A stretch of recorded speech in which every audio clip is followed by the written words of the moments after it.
What's up YouTube? How y'all doing? My name is Beaker and welcome to my channel. On today's video, we're going to be going over the top 5 loadouts of Season 5 ever since the patch. Now, obviously, every season or, mid-season update, I do the good, better, best of ARs, SMGs, and LMGs, but I did that right after Season 5 Reloaded came out, and then we had this huge difference. So I didn't want to make another series of good, better, and best, so I figured might as well just do my top 5 loadouts for this latest patch notes. So let's go ahead and jump right into it. So going in with number 5, I'm actually going to go with the Farah.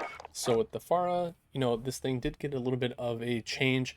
Basically, the TTKs feel about the same as they did before, but you have to, as long as you're hitting your shots like chest, neck, and head.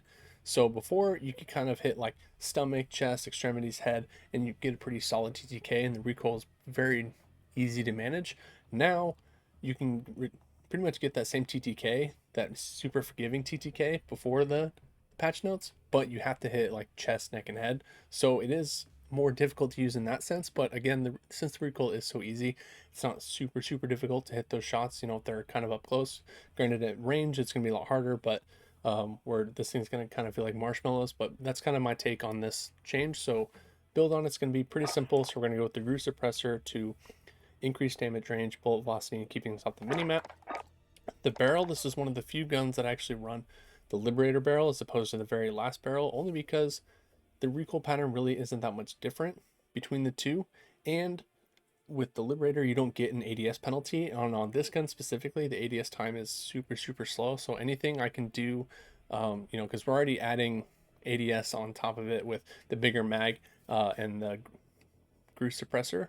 So anything else to not add to that is beneficial. So that's why I actually run the Liberator on this. Optic, we always going to run the Axle 3X. That's pretty much standard on all these.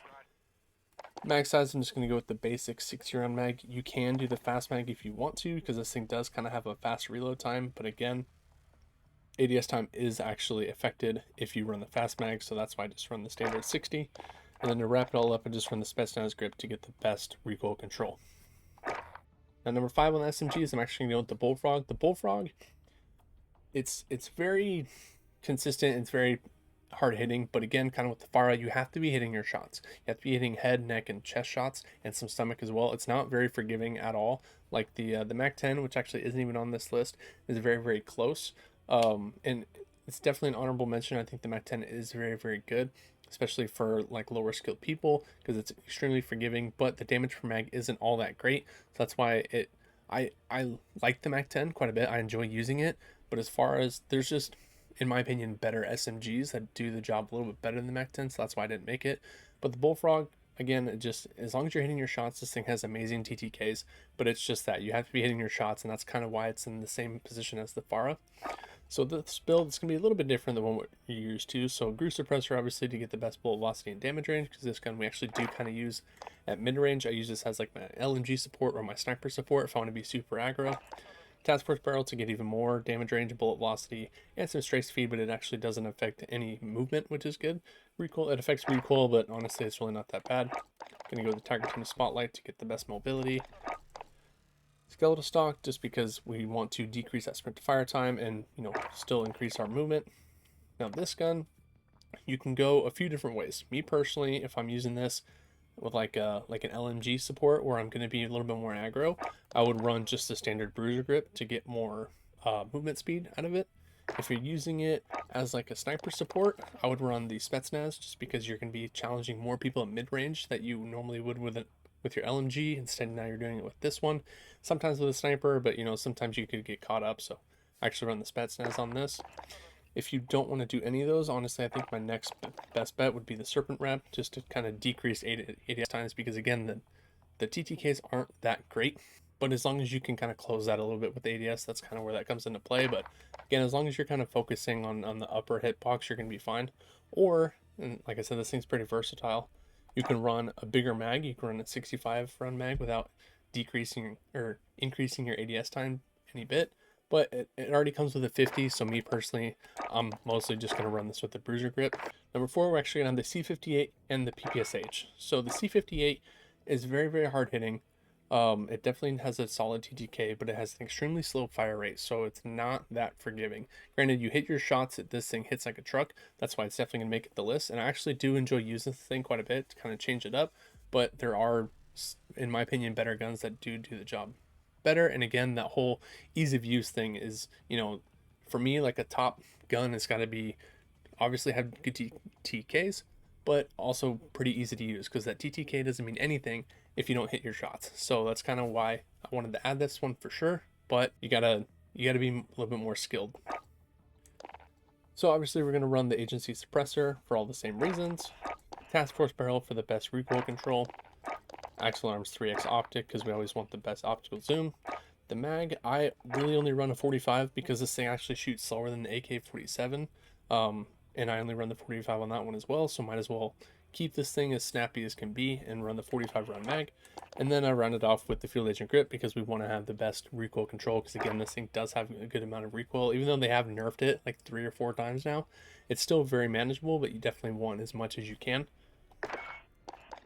Now the PPSH on this last patch note, they didn't do anything to the TTKs, no multipliers, anything like that. What they did do is they kind of fixed the recoil, which in my opinion was the biggest drawback to this gun. That's why I never really used this as like a sniper support gun, because you want to be able to challenge mid-range. Now this thing is way better, and its TTKs are, they've, like I said, they haven't changed, but they're better than the Bullfrogs, and it's a lot more forgiving as well because it has a very fast fire rate.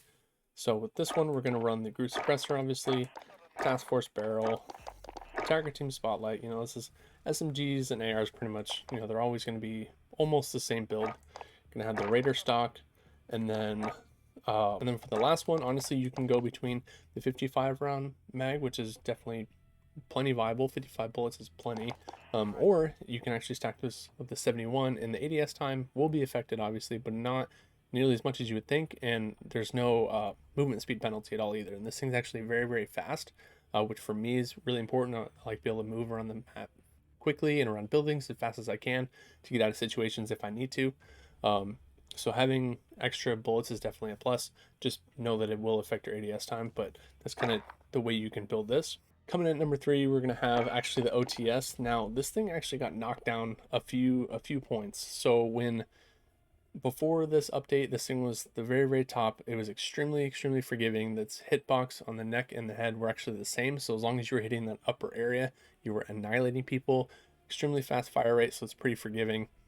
And the mobility was off the charts. So this gun was extremely well. The only downside was the magazine size, because it's only a 40 round mag, which we'll kind of get into that. But now after the change, kind of the same thing as the Farah, where the TTKs are almost the same, but you have to hit headshots because they've gotten rid of the neck multiplier completely, and they've added chest. I want to say they added chest a little bit, but again, it became more of like as long as you're hitting your shots, you're gonna kill people the fastest. Whereas now you have to hit those critical headshots. Definitely don't miss. But if you do, then you're definitely rewarded for that, and you're gonna melt people pretty quickly. So that's why I definitely didn't want to not have this thing on the list. I build this thing completely different than most people, so we're going to run the Groove Suppressor just because it's pretty much always what we run. I don't run a barrel, so kind of the same theory as the Cold War MP5 where we don't run a barrel. Obviously the iron sight doesn't change like it does on the Cold War MP5, but we're only gaining like 10% of range with the Task Force barrel, which is the normal barrel we'd run with this, which on a gun that has 9 meter drop off, you're not getting that much out of it, so I would rather use my attachment somewhere else. So I run the Tiger Team again for the best mobility. This thing has very bad sprint to fire time, so that's why I personally like to run the skeletal stock to get that sprint to fire time back. Gonna run the 40 run fast mag. It's gonna be pretty much the only gun that we run a fast mag on, because it actually does something. Most of the fast mags barely have any difference at all, and they affect your ADS more than what they benefit you on the reload time. But this one's reload time is extremely fast, which again I mentioned, this thing burns through ammo pretty fast. So we want to be able to get a new mag in right away. And the ADS time, yeah, is penalized, but honestly, it's not too bad. If you guys saw my comparison when I actually did a more in-depth reason of why I don't run the barrel on this gun, I actually compared it to the Cold War MP5 since we're so used to that. And the bullet velocity is the same, sprint to fire time is the same, so pretty much everything is the same as the Cold War MP5. So if you're used to that, you're definitely gonna be used to this. And then since the recoil is not that bad, especially since we don't have the task force barrel, I just run the standard bruiser grip to get even more mobility out of this thing. So this thing's insanely fast. I loved using this thing. Kind of a bummer that it got nerfed because I didn't get to enjoy it for that long. So it is what it is. Number 3 on the ARs, we're going to go with my personal favorite.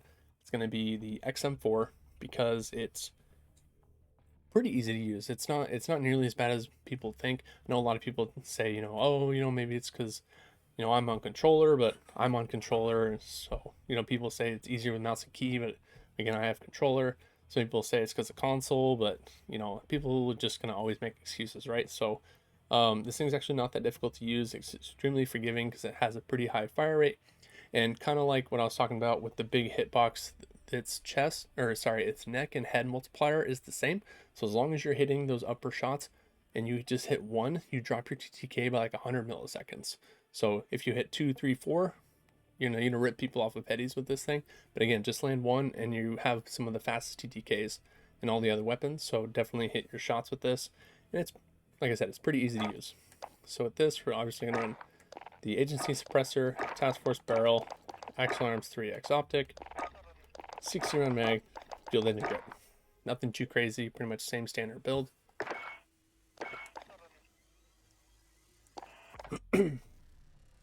Number 2, we're going to go with the Cold War MP5 and the Cold War AK. So with the MP5, obviously with the OTS taking the hit that it did, the OTS and the Cold War MP5 are pretty much neck and neck. Cold War MP5 is a little bit more forgiving because they didn't really touch it that much. So if you're hitting more of the upper torso areas, you're going to melt people faster than the OTS. But in the OTS, if you hit headshots, you're going to melt people faster. So it's kind of that give and take. Again, like what I was saying before, ease of use and TTKs kind of have a play in both of these. Cold War MP5 is definitely almost back on top, but pretty damn close. So with this one, it's going to be the same as before.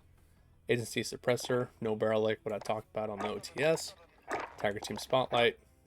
Raider stock just for the best mobility. 55 round drum, because that's just the biggest one we can run on here. And this one's kind of up to you. As much as I've used this thing in the past when it was very meta, like I want to say season 4, maybe even late season 3, I still run the field agent grip. Mobility is still really good, but this thing's recoil is actually a lot more difficult than some of the other guns, even without the barrel on it. So I do run the field agent grip. If you're used to it, if you're just better than me, definitely just run the bruiser. That way you can get better hip fire, which is okay, but mainly for that extra movement speed. But me personally, I run it with field agent grip. Number 2 on the ARs is going to be the Cold War AK. This thing, as you guys have seen this in my other videos, month after month, this thing is a powerhouse. It completely decimates people, but it always had like a lot of visual recoil, which when you compared it to the old Krieg, the old Farah, the Stoner, where it has like almost 0 visual recoil, they finally did change it in this last update to where they've not gotten rid of it, because obviously this thing does have a good amount of recoil, but they've decreased it dramatically. So it's way easier to use, way easier to beam people and stay on target. So this thing has always been up the top, but now it's just gaining more popularity because it's easier to use. So this one, we're going to run the Grew Suppressor. This one you can actually, between the Liberator and the RPK, they're pretty much the same. They're not, obviously the RPK is going to have a little bit better recoil control. The Liberator actually isn't really that bad, and you don't get that penalty, kind of like with the Farah, you don't get that penalty with the ADS time. It's just a little bit more agile and snappy and aggro if you want to go like that. But me personally, I've been running it with RPK barrel, X arms 3x optic. I just run the 45 round mag on this because it's definitely deals plenty of damage per mag. The 60 just slows you down way too much. And when you pair it with like the Liberator, this thing's really fast for being like a long range AR. It's not really bogged down like what we're used to. And then I finish it off with the Spetsnaz grip just to get the best recoil control. And then number 1, I'm sure you guys saw this coming because I had all ARs and didn't even mention this thing, but 100% back on top. And I'm going to start with the AR or the rifle build on this, and that's actually going to be the Stoner. This thing, even though it was very slightly touched in this last update, like the visual recoil was changed, supposedly. I only noticed the difference with the 4X, so if you were using the 4X, drop back down to the 3X, and it's still insanely easy to use. TTK is pretty insane, so this thing is still a complete powerhouse, in my opinion. best gun in the game. So build order is going to be kind of standard. So we're going to run the agency suppressor. I run the task force barrel just for the best recoil control. Oops, too far. Action arms 3x optic, the field agent grip, and then me personally, kind of depending on how I'm feeling, if I'm running this with an MP5, which is actually the #1 SMG as of right now, I actually run the 120 round mag. That way I'm not caught in any kind of reload, because obviously, as we know, MP5 does not have any kind of range at all. So we definitely don't want to get caught in a reload. So that's why I end up running this exact setup right here. If you're using this with like a MAC-10, Bullfrog, PPSH, something like a support SMG, I would definitely ditch this and maybe run the elastic wrap to get some of the ADS time back, because I think they did actually nerf it a little bit in this latest patch note. Plus you get some aiming stability too, so that's really nice. If you don't really mind too much about that, then you can always just run the Raider pad to get you some more like strafing firing speed, which is actually really nice. But me personally, I just run the 120, that way I can be as aggro as possible. So when I'm running the #1 SMG, which if you guys didn't know, I didn't personally know until a few days ago, that this thing is now the fastest DTK, close range DTK gun in the game right now. So it's back up on top. I feel like we're always doing this rotation of like Cold War MP5, Modern Warfare MP5, OTS comes in and then decimates it. Now it gets nerfed and it's like #3 in my opinion. We're always doing like this musical chair of close range SMGs. So this one, if you guys have seen my videos before, so I run just the standard monolithic suppressor. I don't run the integrated barrel because the ADS time is quite a bit better than the integrated, but you know, its range is a little bit off. It's like 1 meter difference. But me personally, when I'm up close like that, I want the fastest ADS possible. And I have the collapsible stock because obviously, since it is a Modern Warfare gun, its mobility is just can't compare to the Cold War stuff. Cold War movement SMGs are insane, way faster than anything else. So trying to get the best mobility out of it, so I run that 45 round mag, because that's the best we can do on this gun. And then I have the Merc foregrip because it has obviously recoil control and it doesn't affect movement speed, which again is something we want. Yeah, it affects aim and down sight speed, but honestly it's not too bad. You could run the commando, I guess, but not a lot of people do. And then to finish it off, we just run sleight of hand, because since it really only has a 45 round mag, and that whenever I pick up an MP5 that doesn't have sleight of hand and it has that awkward, I don't even know what it is, I'm not going to get into it, but the little bolt on the top of the gun to actually like undo and then reload and then pop it back, it just adds so much time that you have to have sleight of hand. So that's why I always make sure I run sleight of hand on this. If you don't mind that for whatever reason, you can always drop that and run the 5 milliwatt laser to get an insane hip fire build. Me personally, I'm not really a hip fire person because I run auto tac sprint, so I'm always getting caught up in that. So that's why I just run sleight of hand. So that's it, guys. That's my list. That's my top 5 loadouts of this latest season 5 reloaded patch notes. Obviously, a lot of stuff got shaken up in the meta. Like I said, Stoner's still on top, 100%. Modern Warfare MP5 is now back on top. So if you guys are looking for the best loadout, that's 100% the one to use. But let me know what else you guys are thinking. The other things that didn't make the list, the Growl, I think it's really good. The problem is that it has really big drop off, so that's why I didn't make it. But still insanely easy to use, stuff like that. But yeah, guys, that's going to do it for today. Thanks again for stopping by. Make sure you guys like and subscribe to the channel. I greatly appreciate it. Until next time, guys, we'll see you later. Peace.